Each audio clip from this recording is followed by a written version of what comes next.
মৃত্যুর পরে কোরআন শরীফের সূরা তাওবার মধ্যে আছে আবু তালেবের মৃত্যুর পরেও নবী আবার আল্লাহর কাছে হাত তুলে বলছে, আল্লাহ আমার চাচাটারে মাফ করে দেন, আমার চাচা জাহান্নামের আগুনে জ্বলবে। আল্লাহ আমি এটা মাইনা নিতে পারি না।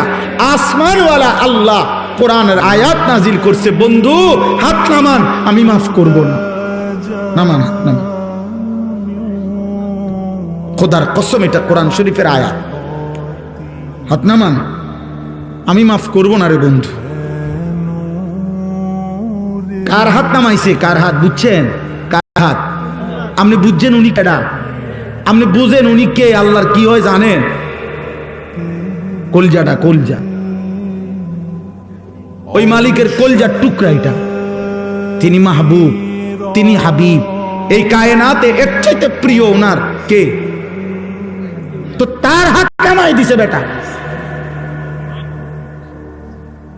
ওনার হাত নামাই দিছে। নামান, আপনি হাত নামান। আপনি কে? আমি কে?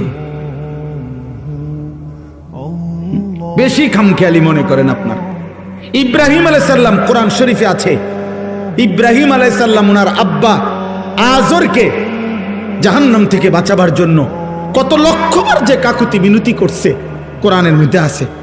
শত শতবার ইয়া আবাতি, ইয়া আবাতি, ইয়া আবাতি, ইয়া আবাতি কোরআন শরীফে আছে। আব্বা, এই আব্বা, এই আব্বা, আব্বা আপনি ঈমান আনেন, ওই বাপ ঈমান আনেন, বাপ ঈমান আনেন, ঈমান আনেন, ঈমান আনেন। আপনার জাহান্নামের আযাব ধরে ফেলবে রে আব্বা, আপনি শয়তানের গোলামি করেন না রে আব্বা। এইভাবে বলছেন। আসমানওয়ালা বলছে, ইব্রাহিম খলিল হইতে পারো তুমি আমার, আমি তোমার বাপের হেদায়েত দেব না।